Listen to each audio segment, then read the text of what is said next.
Welcome back to the Vanessa G Fitcast. I'm Vanessa Gillette Pozos, and here with me is Omar Pozos. What is up, RVGFN fam? How are you guys doing? How are you doing, Ness? I feel like I ask you the same thing every time.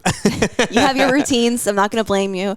I'm doing good. I'm excited to record today. I honestly feel like I'm having a good week. Are you excited? I need a little more motivation. Come on.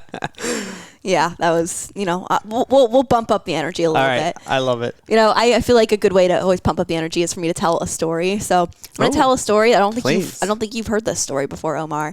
But when I was younger, so when I was in college, I went through a period of time where I'd gained some weight, and I was suddenly really determined, because this was the first time in my life that I'd really started to put on weight.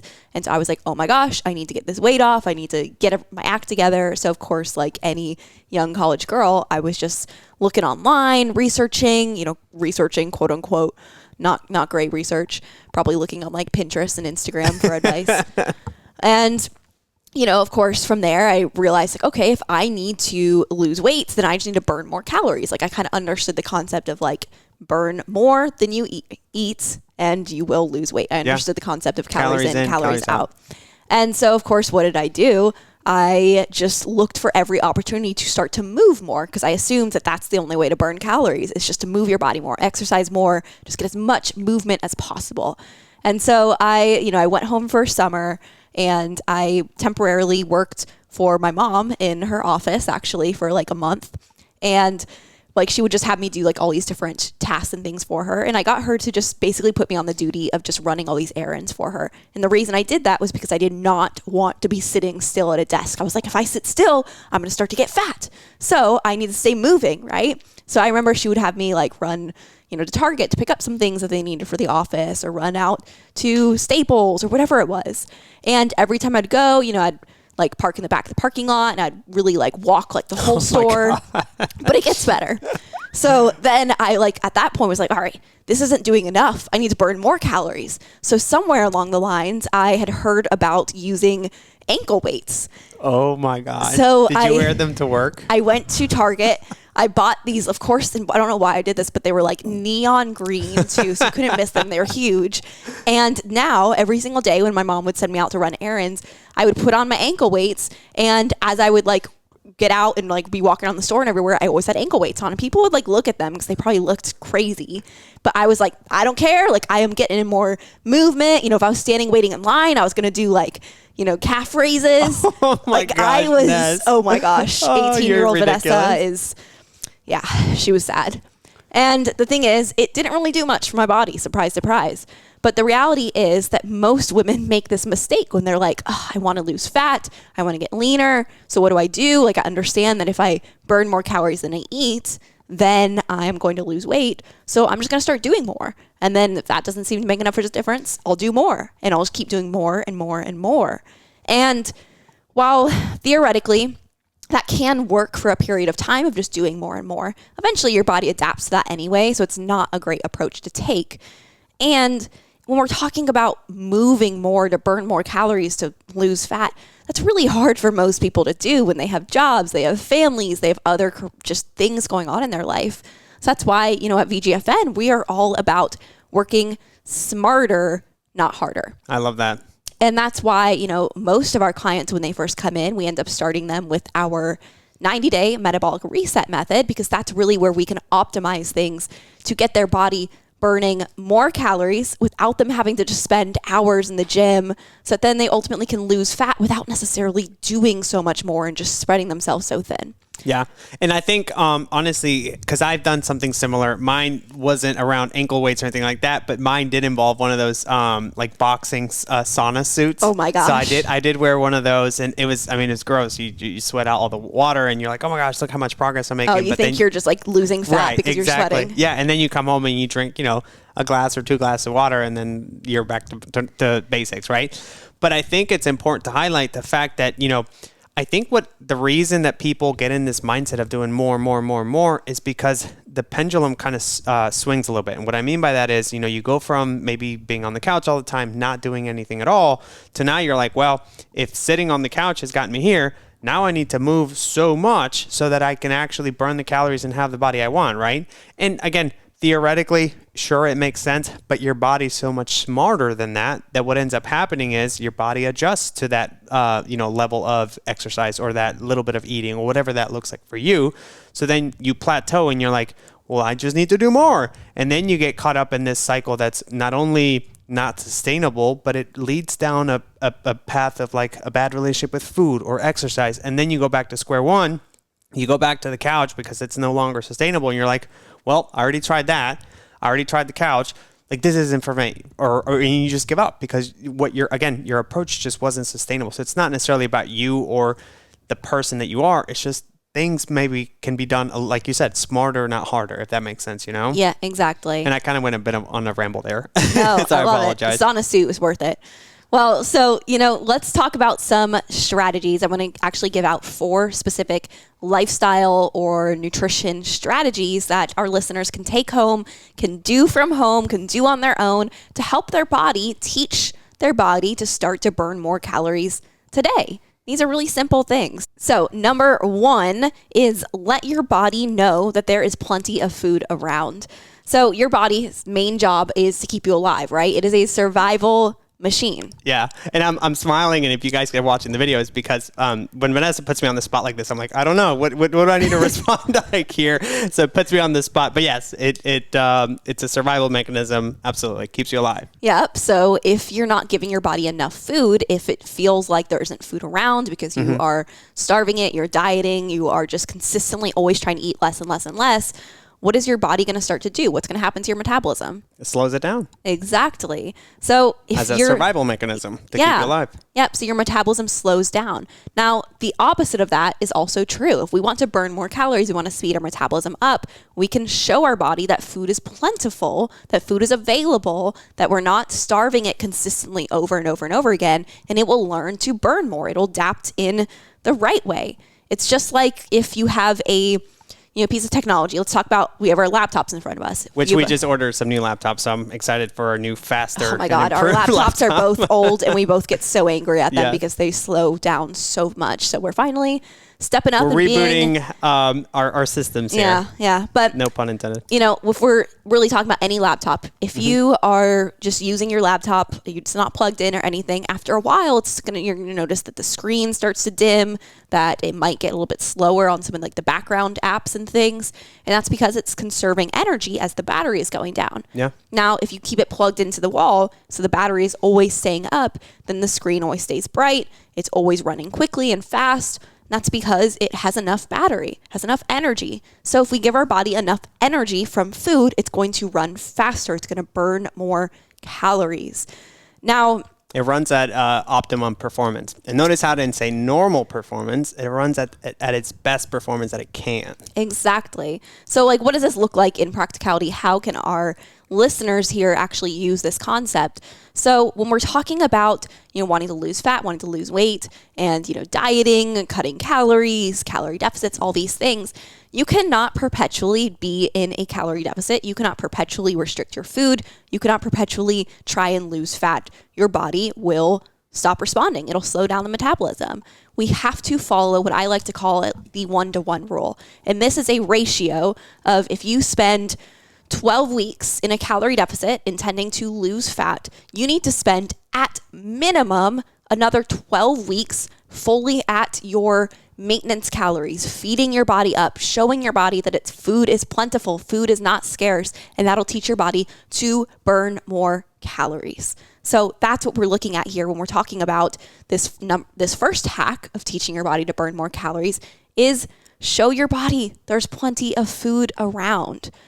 And go ahead. I was going to say too, during these times where you are at maintenance, you're eating at maintenance calories, actually be at maintenance. Don't, have some days where you're under eating. Consistency. And then some days you're, at maintenance. Maybe some days you're overeating. Like this up and down, it's really confusing for your body and it doesn't know how to adapt, how to respond. And that's when we can start to burn or we can start to gain body fat when we're trying to just maintain. And you might be like, oh, maintenance calories, this doesn't work for me. Or this is, stupid, I'm gaining weight.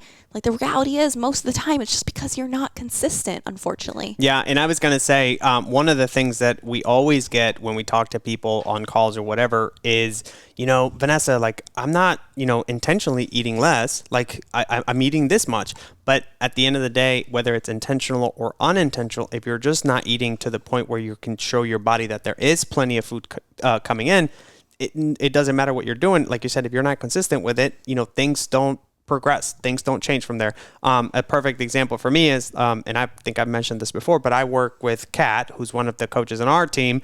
And one of my goals for this year was to put on muscle, to have a little bit more mass and be able to do a proper weight loss approach down the road and be able to show off some of that lean muscle. So for me, we went, and again, these are my calories. This is very specific to me, but I went from eating like 2,300 calories. We raised them up all the way up to 3,100 calories. And I've been in there, I would say probably consistently eating that much, 90%. We've had trips here and there that makes it a little bit tougher, but I've been eating that much for 90% of the time from January to now April. And then at the end of April, our goal is to go into a bit of a calorie cut and go, and I'll be there from about April to August. But again, it's those large chunks of time where you have to really feed your body so that you can get the end result that you want. And then after that, I'm not going to stay there, after I cut my calories, I'm going to go back up to maintenance and stay there, hang around there, let my hormones go back to normal, let my body adjust, recover from this weight loss approach and get it back to where it can feel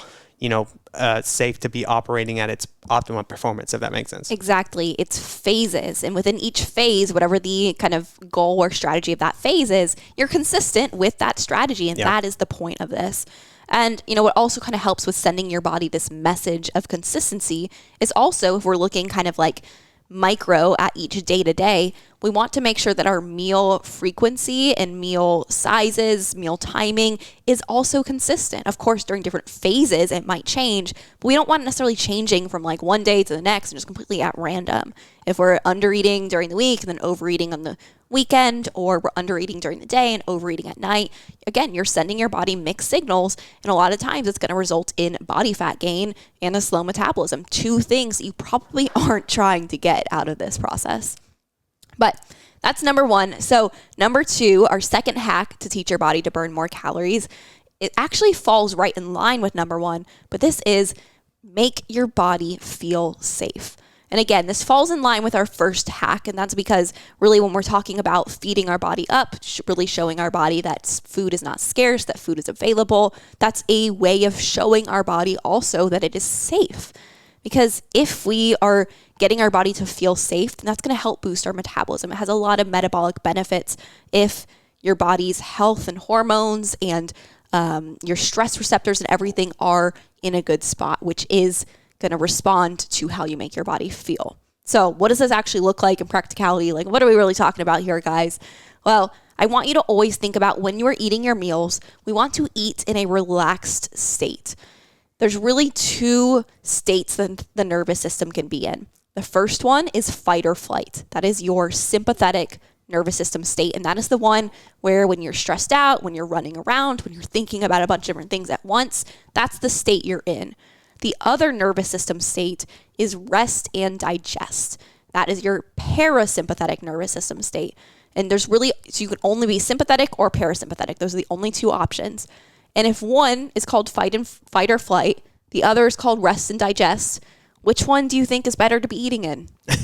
The rest and digest. Exactly. So we want to consciously and very intentionally put our body into this parasympathetic state, this rest and digest state when we go to eat our meals. So that means we can't be, running around and eating our meals on the go and just like quickly eating it between meetings. We want to, take 3 to 5 deep breaths before we sit down and eat. We want to actually sit down and eat.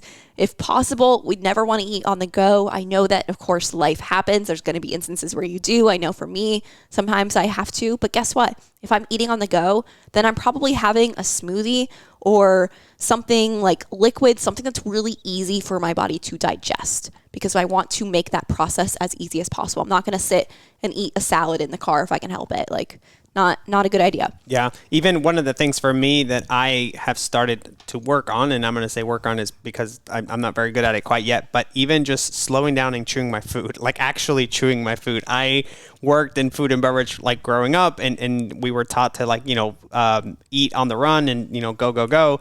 And that's just how I've always manage my nutrition. And then, we went to the Hybrid Health Summit in Miami. One of the things that I'm sure you've said it before, but I actually heard it from you're somebody. Sure that I've said it before, really? But I heard it from somebody else. So now I'm like, okay, so now like it makes hundreds sense. of times that I've mentioned it to Omar. Yes. He's never heard it. But then I hear it from like one of the speakers. I'm like, babe, have you heard about this? And you just roll your eyes. But anyways, yeah, just literally simple things as like just chewing your food, making sure that, whatever is in your mouth is actually, ready to be digested is huge to help your body just process this stuff without stressing it out or, putting it under any more stress that you're already in. Yeah. And then also, we're talking about getting our body into the parasympathetic state while we're eating. Super important. Rest and digest. But we also want to make sure that we're having that balance between sympathetic and parasympathetic over the course of the day.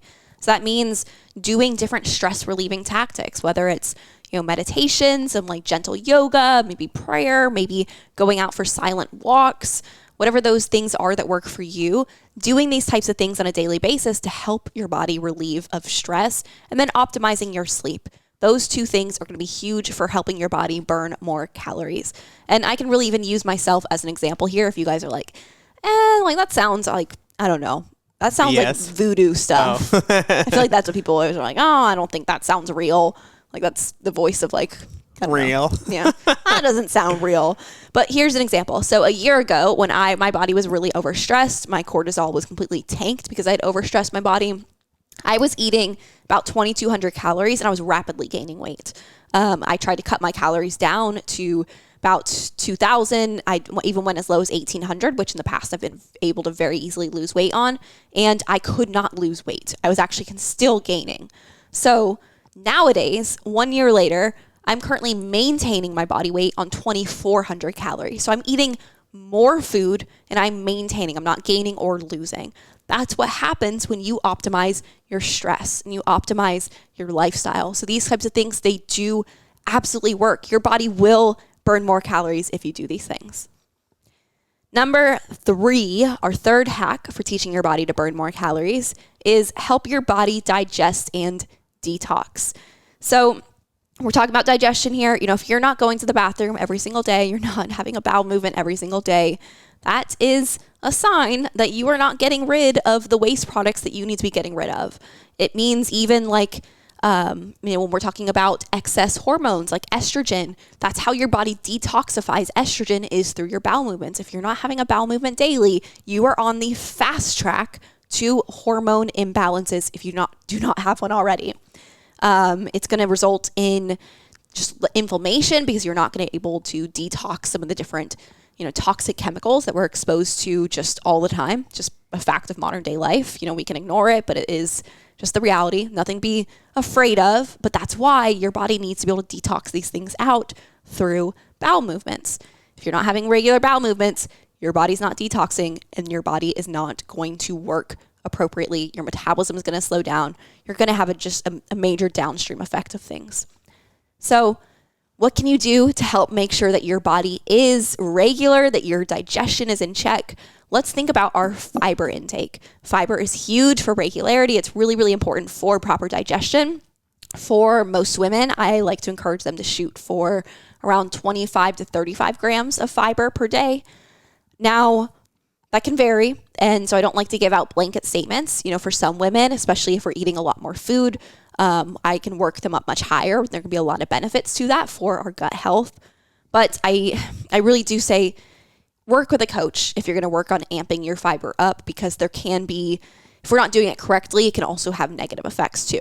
So yeah, that happened to me, and not to go into too much detail about the poop talk here, but I was having too many bowel movements, and Kat helped me take a look at my food logs, and she was like, well, let's replace some things here, let's do this and this. But that's why it's so important, because not only does she already have, my plan in place that I'm actually building calories, eating more, getting my body to where it can feel safe, but then along the way she can go and literally just tweak a couple things, like, yeah, try this, try that, and then it got fixed on the spot, as opposed to me going on Google and being like, well, what if I do this, what if I do that. And then I come up with more questions than I even had to begin with, Yeah, exactly. So another way to really help our metabolism, help our body burn more calories, we talked about the digestion side of things, but there's also the detoxing side of things via your liver. So even if you are having regular bowel movements, that's not an issue for you. You still may not be detoxing appropriately if your liver is strained. So, I always like to give this kind of fact as well too. Your liver makes up typically 15 to 20% of your metabolic rate. If your liver is not working appropriately, you could, by just getting your liver cleaned up, getting your liver really opened up and working well, you could boost your metabolism by 20% right there. I see it happen all the time with some of the processes, some of the protocols that we use with our clients in VGFN. It really does work. It's incredible. But this is why, when we're talking about detoxing, I don't even really like to use that word, especially on the podcast, because a lot of people think of detoxes like a juice cleanse or like these eliminating foods, basically. Yeah, eliminating foods or, just all these different types of things. But that's like the marketing version of detoxing. That's the diet fad detoxing.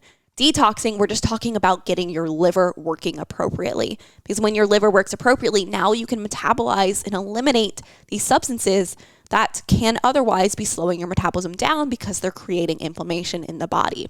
So those can be, harmful substances. It can be like chemicals in the environment, toxic, just exposures that we're in, just again, all around us. Like you touch a freaking receipts at a store, you know how much stuff gets on you.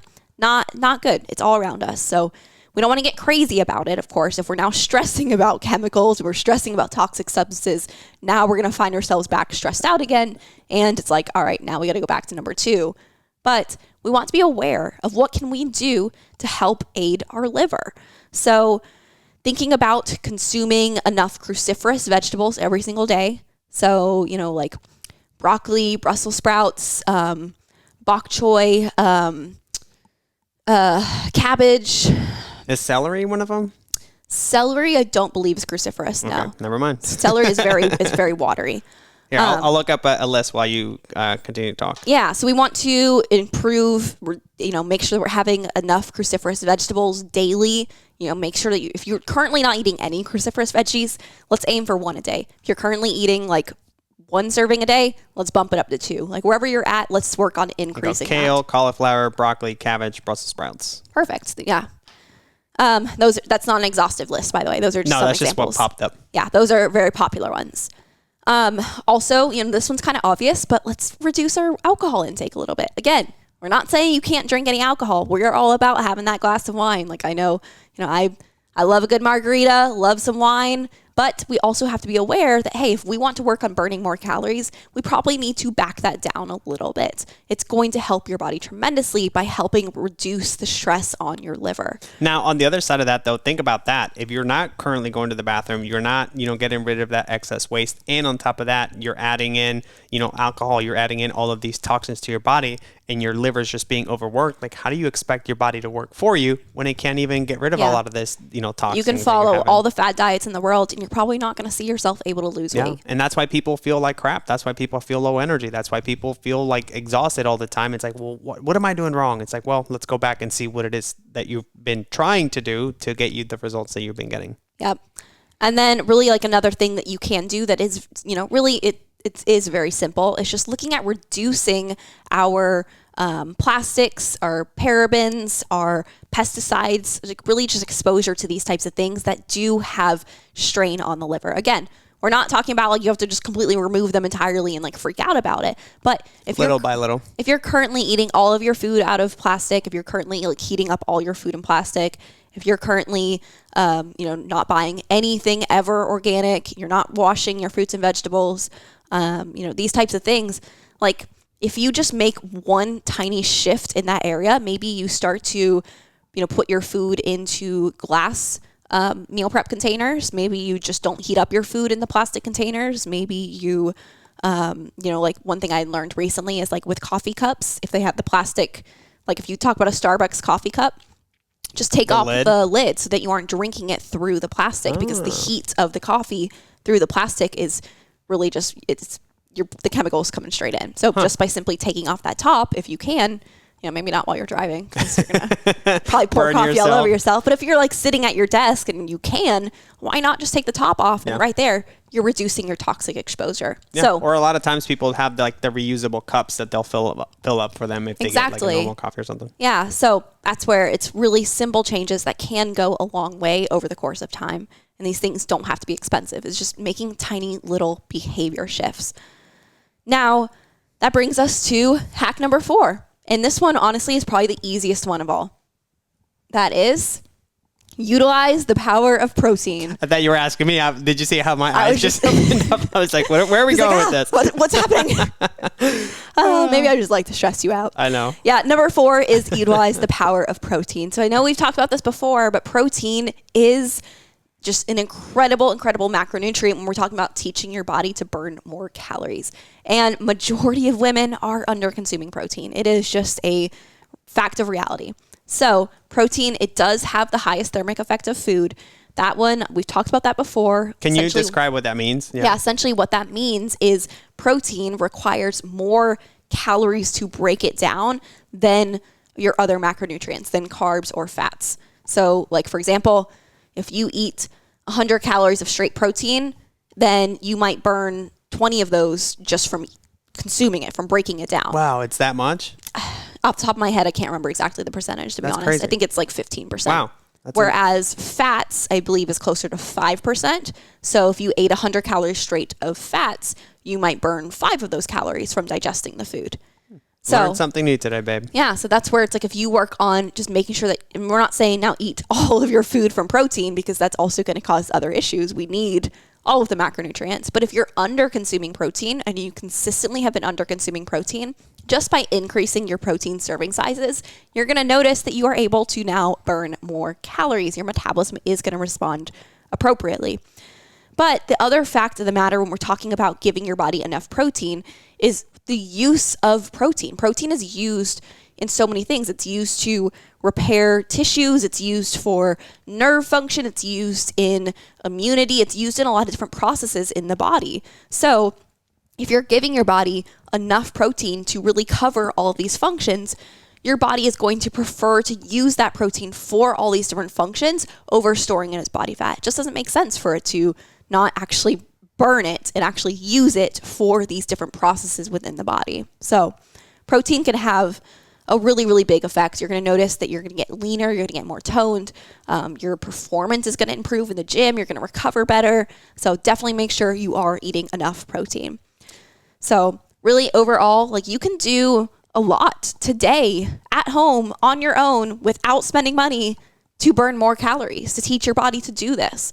And if you feel like this is helpful and you feel like you want to learn more, you want to get more tips and tricks and hacks, you want to really be able to optimize your metabolism, teach your body to burn more calories, would really encourage you to join our free Facebook group, Women's Metabolism Secrets. It is linked in the show notes.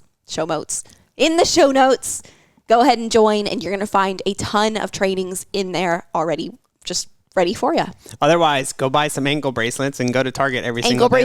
Or ankle weights, ankle bracelets. And go burn some calories like Vanessa did. But don't do that. I just want to say, if you think about it just from a logical sense, right? If you are showing your body that there is plenty of food coming in, that you are in a safe place to where it can feel like it's not overstressed or being overworked, and then get to a point where it can actually detox, get rid of the waste, and build the muscle that you want. I mean, how could you not get the results of burning more calories and getting the body that you want when you're literally putting in the work at every step of the way and having your body work for you? So again, it really does come down to that. You don't have to do these extreme diets that you can only put up for 30 days or 60 days. You can just do the right things each and every day to get you to where you want to go, but without having to work so hard at it. And that's, I think, what has made the biggest difference, and even just taught me as a person on how to utilize my body, how to communicate with my body to help me get the results I want. Yeah, the body's cool. It is cool, and it's very smart too. Mm-hmm. It's really amazing when you can optimize these things. So